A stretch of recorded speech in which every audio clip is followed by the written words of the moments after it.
Bom, a gente lê a palavra do Senhor em Miqueias, profeta Miqueias.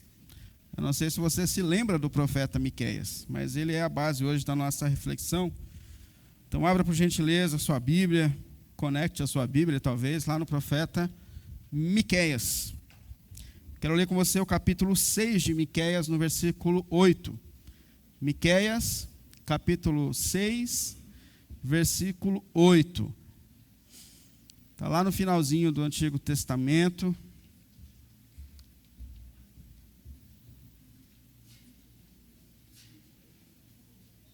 Miqueias, capítulo 6, versículo 8. Eu peço para você deixar a sua Bíblia aberta nesse texto, porque a gente volta a ele para essa consulta do texto. Obrigado. Valeu. Miqueias 6, 8. Ele te declarou ao homem o que é bom, e que é o que o Senhor pede de ti, senão que pratiques a justiça e ames a benignidade, e andes humildemente com o teu Deus. Vou ler de novo. Ele te declarou ao homem o que é bom, e o que o Senhor pede de ti, senão que pratiques a justiça, e que ames a benignidade, e andes humildemente com o teu Deus. Vamos orar? Senhor, mais uma vez nós estamos aqui diante de Ti, diante da Tua palavra, buscando, Senhor, a Sua direção, a Sua inspiração sobre as nossas vidas. Pai, colocamos esse tempo diante de Ti, pedimos que, mais uma vez, Senhor, por Sua graça e bondade, o Senhor nos dirija, o Senhor nos conduza, o Senhor nos ilumine, para que a Sua palavra seja ouvida, para que o Evangelho seja compreendido, Pai, pelo nome de Jesus, Pai. Consagramos esse momento a Ti e pedimos a Ti que o Senhor ilumine nossas mentes e corações e nos fale segundo a Sua vontade, Senhor, pelo nome santo de Jesus. Amém, amém, amém. Pode sentar, por favor.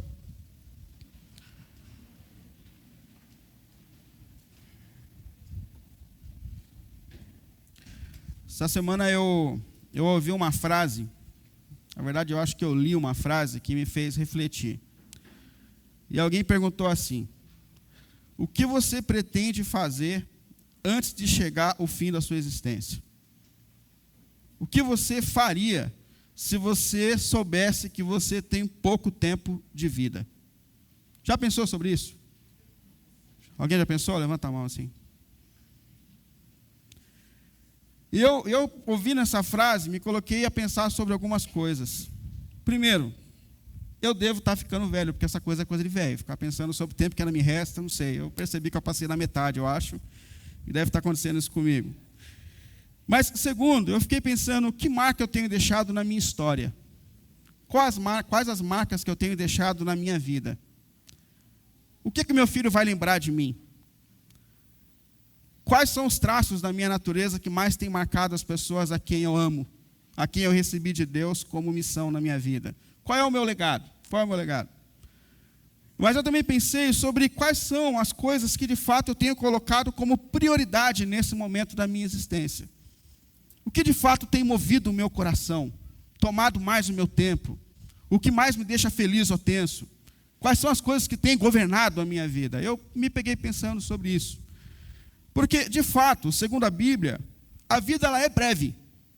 Quando a gente conversa com pessoas mais experientes, a frase mais comum que eu escuto é: passou rápido, passou rápido. A vida passa muito rápido, a existência passa muito rápido. E em algum momento a gente parar e pensar sobre aquilo que de fato é essencial, aquilo que de fato dá valor e significado à existência, principalmente a partir dos olhos do Deus Criador. Essa é uma reflexão que, por vezes, nós precisamos, sim, fazer na nossa caminhada. Até para que a gente tenha, sim, a oportunidade de colocar em ordem aquilo que precisa ser colocado. Quem sabe o nosso próprio coração e alinhar ele de acordo com os propósitos de um Deus Criador. E é por isso que a gente está dando início a essa série que a gente tem chamado de Essencial. Essencial.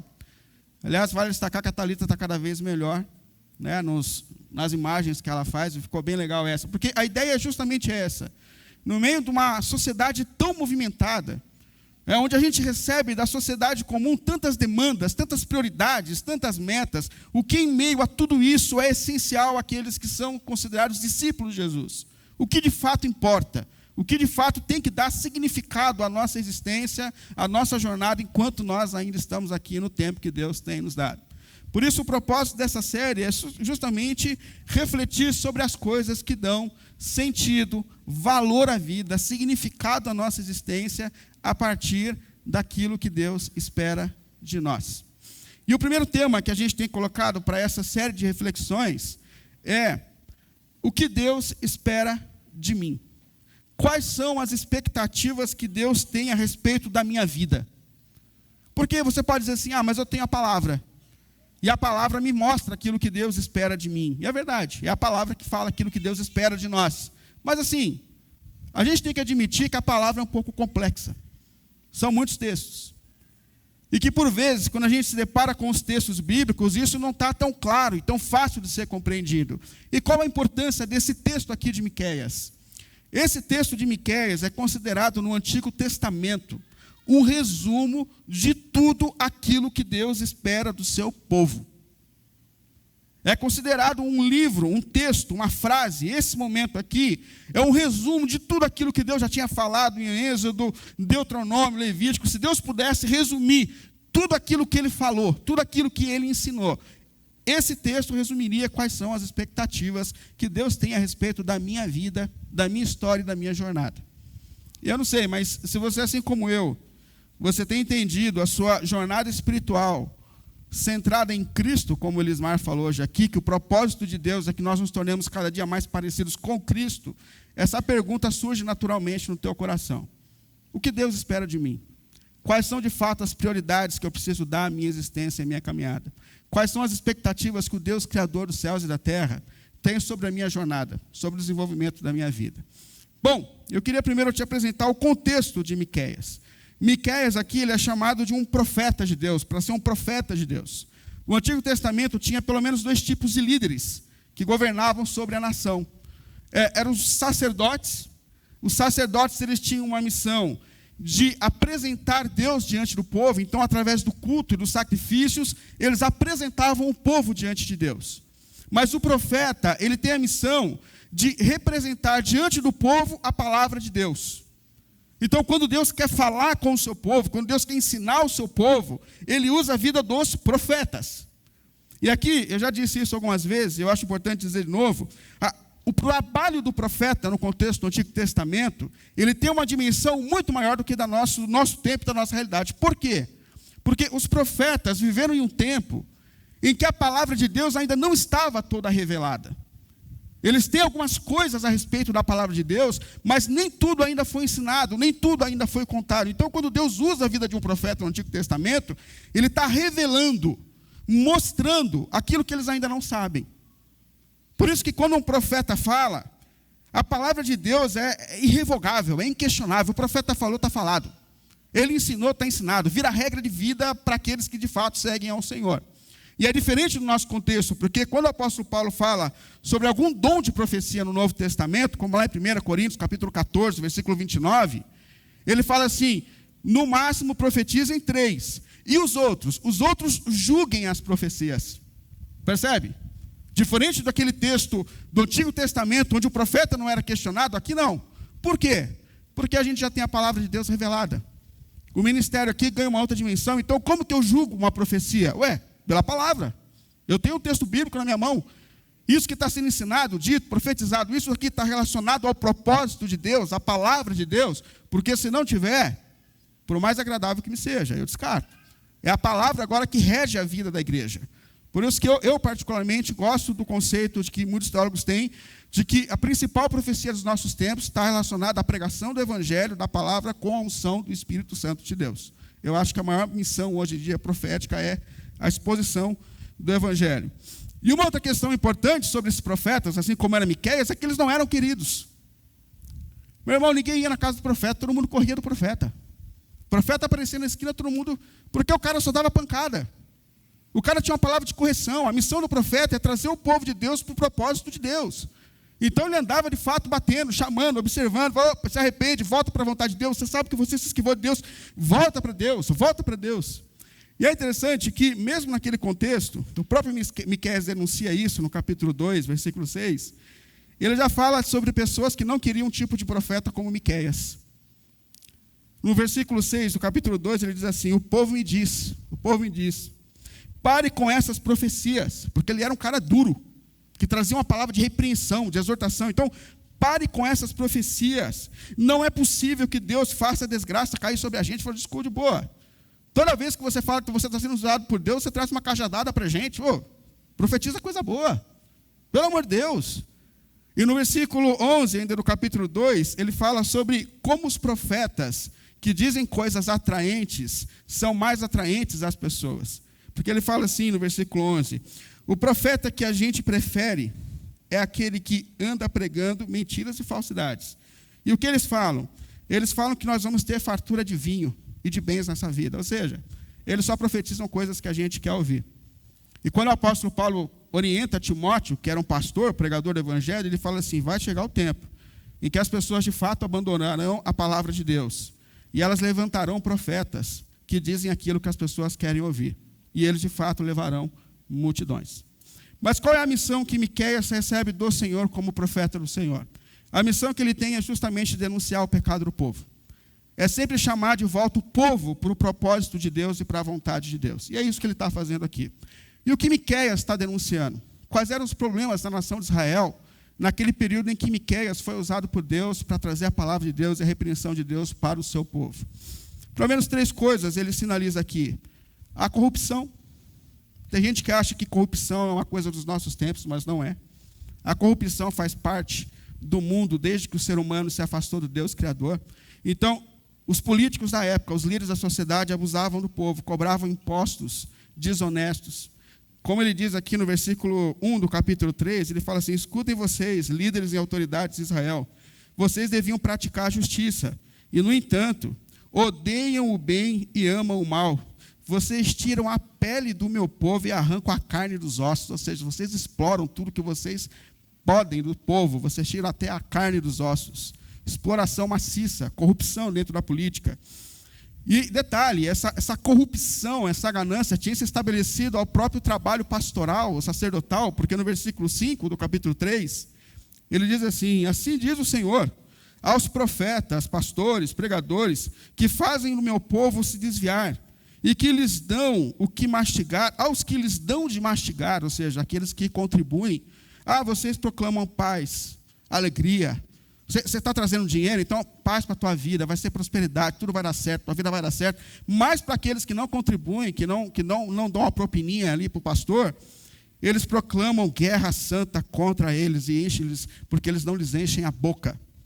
Ou seja, ele está denunciando aqui que de fato, os próprios pastores, profetas, sacerdotes haviam se corrompido e que eles profetizavam coisas boas às pessoas que bem contribuíam com eles, mas aqueles que não eram contribuintes, eles decretavam coisas ruins, malignas, enfim.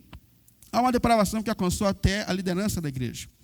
E a gente sabe que isso é uma realidade que nos alcança e muito, onde o pragmatismo, o dinheiro, essas coisas do lucro, por vezes, se tornam mais importantes para alguns líderes do que, de fato, a transformação e a pregação do Evangelho de Jesus Cristo. E essa corrupção se estendeu na sociedade, porque lá no capítulo 7, ele fala que ninguém podia confiar em ninguém, está todo mundo enganando todo mundo, o vizinho engana o seu vizinho, o amigo engana o outro amigo, é um momento de corrupção total da sociedade, e Miqueias está profetizando sobre isso. Mas, além da corrupção, ele também denuncia uma crise que acontece dentro do próprio lar, no ambiente familiar.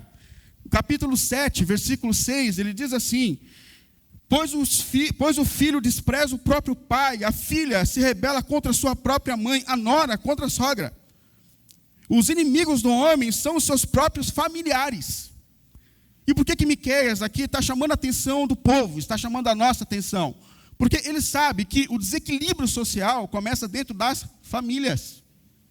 Quando Deus está conduzindo a nação de Israel para a terra prometida, a palavra de Deus é: honrem os teus pais e as suas mães para que vocês tenham vida boa na terra, vida longa na terra. Por quê? Porque Deus entende que o equilíbrio social, o equilíbrio do mundo começa dentro dos lares.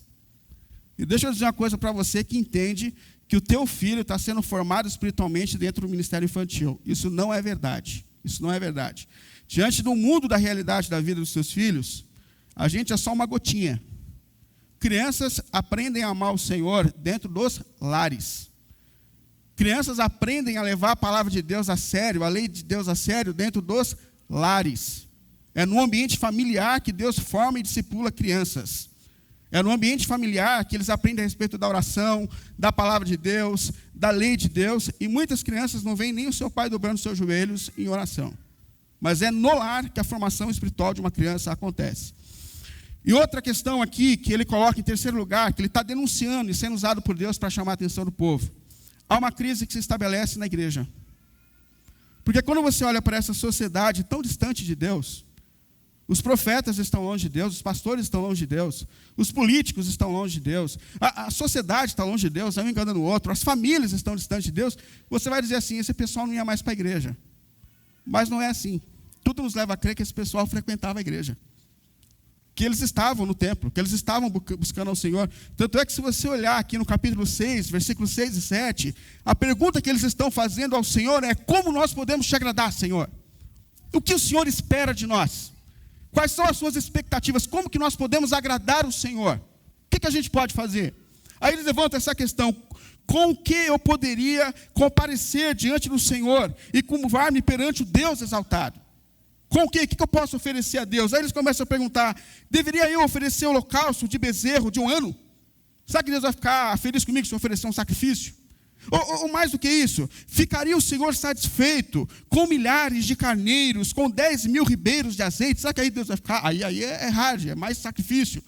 Não, mas é pouco, Deus acha pouco. Versículo 7, devo eu oferecer o meu filho mais velho como sacrifício diante de Deus?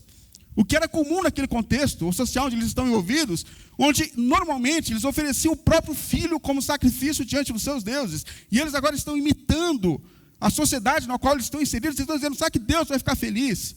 Se eu oferecer o meu sacrifício, o meu filho como sacrifício diante de Deus, ele vai ficar satisfeito comigo? E é diante dessa questão que surge no coração de Israel, sobre como agradar o Senhor, o que Deus espera de nós, quais são as expectativas que o Senhor Deus tem a meu respeito, a respeito da minha vida, que vem essa resposta de Deus através de Malaquias. O que o Senhor espera de você? O que Deus de fato quer receber de você? Quais são de fato os sacrifícios que agradam ao Senhor? Eu tenho certeza, se você se importa com Jesus, se você quer viver para a glória de Jesus, essa resposta de Deus ela é extremamente importante para a minha vida e para a tua vida. O que Deus espera de nós? Quais são as expectativas que Deus tem a respeito da tua vida, da tua jornada? Quais são os sacrifícios espirituais que de fato Deus quer receber da tua parte? Aí ele responde com 3 questões, simples e complexas. Mas aqui ele está definindo o que é essencial para as nossas vidas, aos olhos do Senhor. E a primeira questão que ele coloca aqui, primeiro, que pratiques a justiça. Que pratiques a justiça. Normalmente, quando a gente fala de justiça, do desejo pela justiça, a gente tem um clamor pelas coisas que estão fora de nós, não é isso? Eu quero ver justiça sobre a vida das pessoas que me fizeram mal no meu trabalho. Eu quero ver justiça sobre as pessoas que me fizeram no condomínio onde eu moro. Eu quero ver justiça sobre esse mundo político corrupto. Eu quero ver Deus pesar a mão. Eu também quero. E eu não estou dizendo que Deus vai ficar impune em relação a essas coisas. Não, não. A única coisa que Deus diz para a gente é: espera um tempo. Na hora certa, no momento certo, Deus há de se manifestar e há de trazer justiça sobre todas essas coisas. Mas uma questão importante é que a justiça, ela começa na minha vida, em mim mesmo. Imagina você, meu irmão e minha irmã, se hoje Deus estabelecesse uma CPI na tua vida. Não na política, para investigar ali as entrelinhas, mas imagina hoje Deus chamando o anjo, falando assim: pega o tablet. Aí o anjo pega o tablet, aí fala assim: Willy, CPF 270, 899, opa, achei, está aqui. Vamos começar uma avaliação sobre a vida dele. Peraí, puxa aí o que ele falou essa semana. Que ele já aprendeu que falar mal dos outros é pecado. Aliás, ele prega todo sábado a mesma coisa falando isso. Mas puxa aí no tablet. Vamos ver as palavras dele. Eu sou o primeiro a gritar: Senhor, parou. Não precisa disso. Não precisa disso. Eu sei que eu não sou capaz de me justificar diante do Senhor. Eu sei que eu sou falho. E quando Deus fala aqui de uma sede de justiça, Ele fala de uma sede de justiça que começa em mim mesmo, na minha própria consciência. Eu só estou aqui porque eu fui justificado pelo sangue de Cristo naquela cruz. Percebe? A justiça de Deus me alcançou. E não por minha qualidade, não por minha capacidade pessoal, mas porque Deus decidiu me amar. Porque Deus decidiu me justificar. Mas ao mesmo tempo que eu tenho consciência do que Deus fez por mim, para me justificar diante dele mesmo naquela cruz, eu recebo sobre a minha vida um chamado para viver uma vida justa. É isso que Deus está dizendo aqui. Nós somos chamados por Deus em meio a uma sociedade corrompida. Os tempos de Malaquias, os tempos de Miqueias não são diferentes dos nossos. A corrupção se estabeleceu em todos os lugares e não é só na política, irmãos. Ela está dentro do nosso ambiente de trabalho. As injustiças, por vezes, acontecem dentro das nossas próprias casas, dos nossos relacionamentos conjugais. E o que Deus espera de mim, a partir do momento que eu entendo a justiça de Deus que me alcançou, é que eu passe a viver de uma forma justa. Eu preciso ser justo com a minha esposa. E admitir que, por vezes, eu falei errado. Eu preciso ser justo no meu ambiente de trabalho e admitir que a minha natureza é difícil. E que talvez eu tenha que me esforçar um pouquinho mais, ter mais pontualidade, tratar melhor as pessoas no meu ambiente de trabalho. Eu preciso ser justo em relação a isso. Eu preciso ser justo nos meus negócios. Porque a partir do momento que eu entendo que o meu Deus é justo, que Ele me justificou, eu não posso mais fazer negócio ilícito, eu não posso mais viver de rolo. Por quê? Porque eu fui justificado e, ao mesmo tempo, o Deus que me justificou me colocou nesse mundo para manifestar a justiça do reino dEle até que Ele venha. Então, o que Deus espera de mim? Quais são as expectativas que Deus tem da tua vida? A partir do Evangelho que um dia te alcançou, que você se torne uma pessoa justa. Justa. Aonde Deus tem te colocado? Seja quais forem os lugares que Deus quer usar a tua vida. Deus espera que o teu caráter seja ajustado pela justiça de Deus, pela graça de Deus. Primeira expectativa, como disse o apóstolo Paulo aos Filipenses, façam de tudo, ou seja, se esforcem. Presta atenção no sacrifício que Deus está pedindo para você. Faça de tudo, se esforce, dê o máximo de si.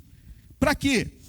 Para que vivam, para que venham a tornar-se puros e irrepreensíveis, filhos de Deus inculpáveis, no meio de uma geração corrompida e depravada, na qual vocês brilham como estrelas no universo, retendo firmemente a palavra de Deus. O que Deus espera de você é que, em meio a uma sociedade corrompida, você seja uma manifestação da justiça, do caráter de Cristo, aonde Deus tem te colocado.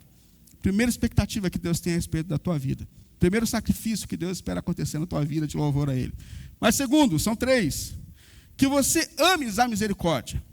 Que você faça a justiça, que você ame a misericórdia. A misericórdia é a atitude de quem faz o bem a quem não merece. Isso é misericórdia. É fazer o bem a quem não tem nada para te dar de troca, ou quem você sabe que jamais vai te retribuir com o bem.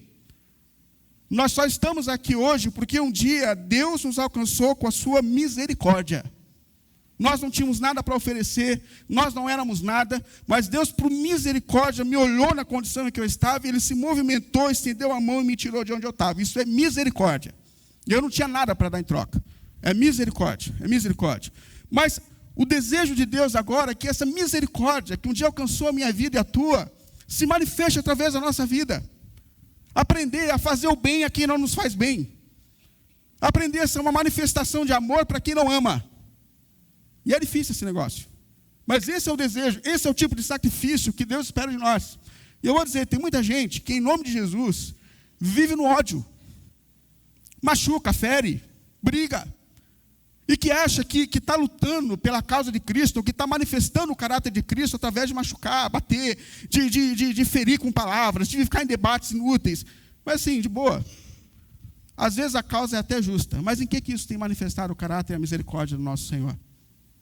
Essa semana eu me deparei até com um vídeo de um rapaz que há muito tempo, aliás, há algum tempo tem ficado famoso, ele é novinho no Brasil aqui, e tanto na política quanto no meio evangélico, principalmente nos meios neopentecostais, ele ganhou uma relevância muito grande. Por quê? Porque ele é um pregador bravo.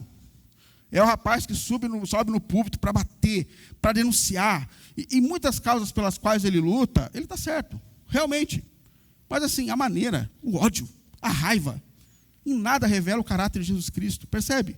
A gente anuncia a verdade, mas a gente anuncia a partir do coração, movido pela misericórdia, pela graça que um dia nos alcançou.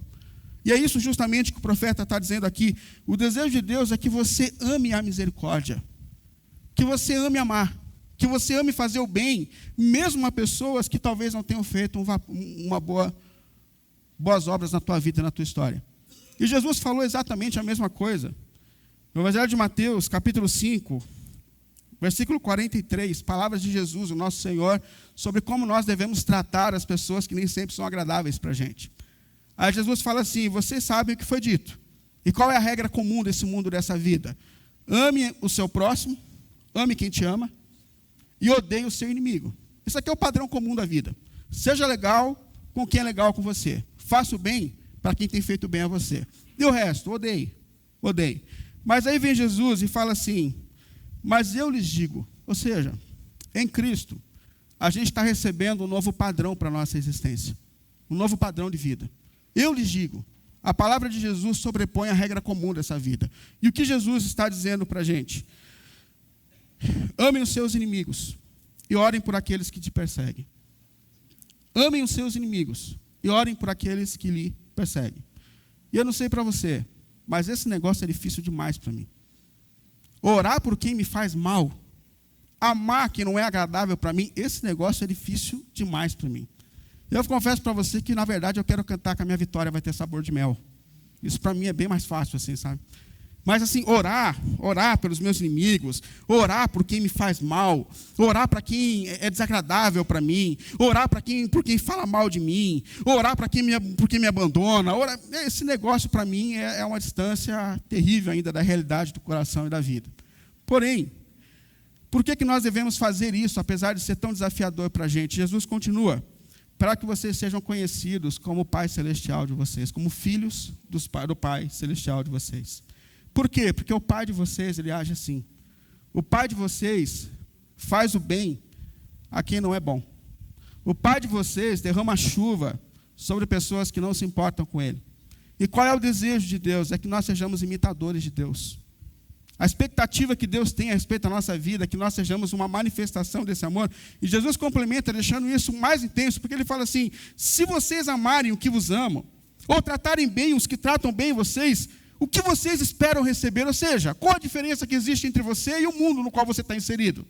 Porque assim, fazer o bem para quem te faz o bem, ser legal com quem é legal com você, de boa. Qualquer um faz. Mas é justamente nisso, nesse desafio de ser misericordioso, que é uma bondade, não pelo que o outro tem para oferecer, não pelo que o outro tem feito para a gente, mas ser bom, porque nós somos imitadores de um Deus que é bom, que é misericordioso. Deus espera esse tipo de sacrifício da minha parte. E talvez você esteja aqui hoje com uma tensão sobre a sua vida, porque tem gente te fazendo mal no trabalho, você está chateado com alguém dentro de casa, e você está assim, esperando a hora de cantar, minha vitória vai ter sabor de mel. E Deus está dizendo para você: dobre os teus joelhos e ore. Dobre os teus joelhos e ore. A marca de um discípulo de Jesus, de um seguidor de Jesus, é, antes de tudo, a capacidade de dobrar os seus joelhos e clamar como nosso Senhor: Senhor, tem misericórdia dessa pessoa. Ela está cega. Ela não está tendo consciência do que ela está fazendo. Senhor, tem misericórdia dessa pessoa. Os princípios e valores que estão regendo a vida dela estão distantes do Senhor como Deus Criador, e isso vai trazer sofrimento. Senhor, tem misericórdia dessa pessoa. O desejo do nosso Senhor é que a gente ame a misericórdia. Ame a misericórdia. E terceiro e último, que você ande humildemente com o teu Deus. Viver esse negócio de amar quem não nos ama, fazer o bem com quem não é bom com a gente, esse negócio não é natural para a gente. Tentar ser justo diante de uma sociedade injusta, corrompida, de boa, não é fácil para a gente. E é justamente por isso que o profeta está sendo usado por Deus para dizer assim: você precisa andar com o teu Deus. Por quê? Porque o único capaz de te dar forças para você viver dentro dos propósitos de Deus é o próprio Deus. É na sua união com o Senhor, é na sua vida com o Senhor, que você encontra forças para viver a vontade do Senhor. Sozinho, por você mesmo. Amar quem te faz mal, ser misericordioso. Sozinho, por você mesmo, ser uma manifestação de justiça no meio de uma sociedade corrompida, perdida. Isso é uma virtude que a gente tem? Jamais. Ou seja, só o Senhor, só na nossa união com o Senhor, nós seremos capazes de viver a vontade do Senhor. E a gente passou aqui 2 meses falando sobre a importância da vida de oração. Por quê? Porque é na nossa união com o Senhor, por meio da nossa vida de oração, que a gente encontra força para viver aquilo que o Senhor tem para nós mesmos. Isso me faz lembrar Quando meu filho ele era pequeno, assim, acho que com 5 anos, a gente colocou ele no prezinho. E o Vitor estudava numa escolinha que ficava 2 quadras da firma onde eu trabalhava. E quando chegava o fim da tarde, eu ia buscar o Vitor na escola. E o Vitor ele era magrinho. Pensa um menino magrinho, hoje ele está fortinho, mas pensa um bichinho comprido com as pernas finas, mas fininha assim, as perninhas assim dele. Começou a andar com quase 2 anos, não tem noção, tinha meio atrapalhado. E eu lembro que quando eu pegava o Vitor na escola, eu colocava a mochila dele nas minhas costas e dava as mãos para ele. E o Vitor entendia que aquela jornada da escola até a firma era um turismo para ele, assim, era um lugar de desafios. Então era uma descida e tinha umas guias altas assim, e ele conhecia todos os degraus,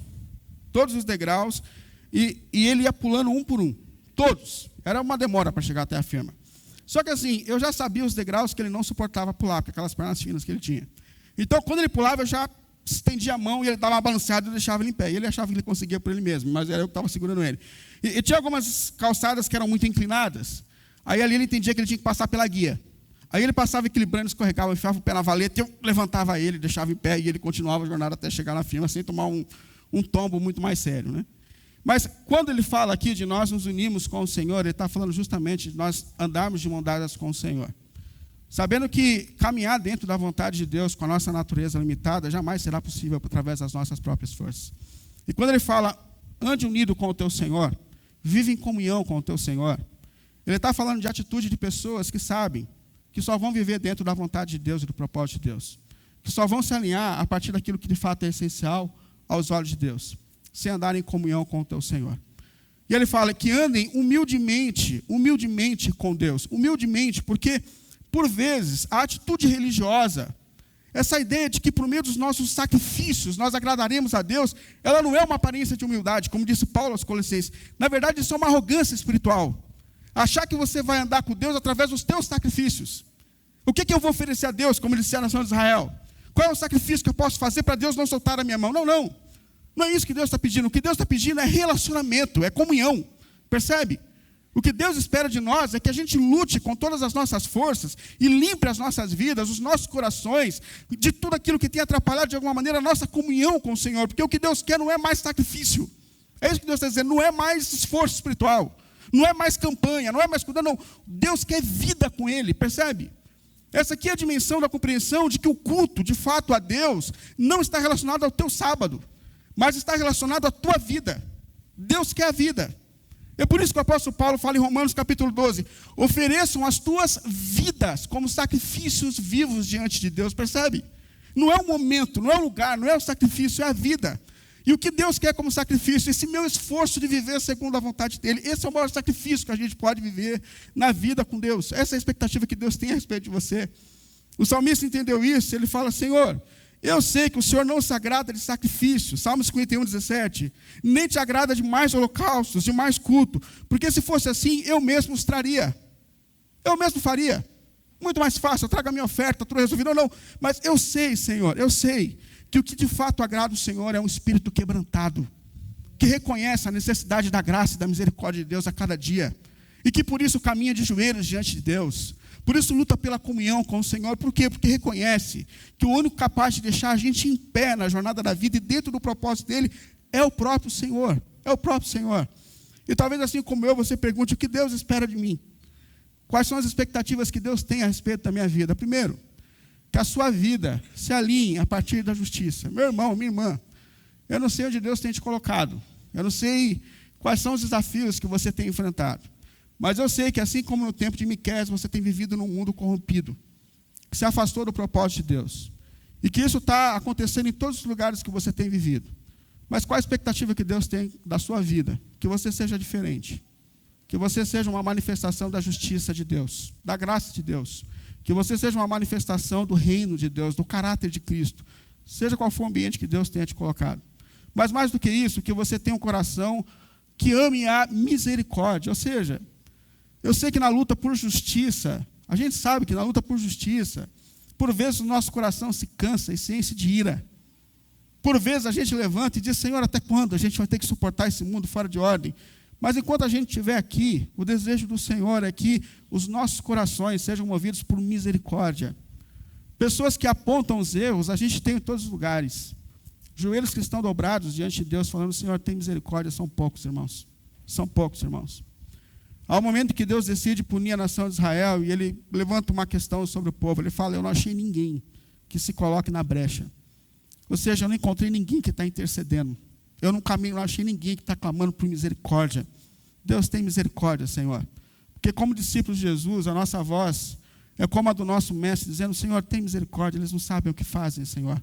Tem misericórdia, Senhor, eles não sabem o que fazem. Mas em terceiro e último lugar, o que Deus quer com você é relacionamento. Meu irmão, minha irmã, que tem atrapalhado o teu relacionamento com o Senhor? Quais são os cantos da tua vida que talvez tenha ferido a tua intimidade com o teu Senhor? O que você precisa deixar de lado para que a tua comunhão com o Senhor seja uma realidade a cada momento da sua vida? Deus não quer mais culto, Deus quer a tua vida.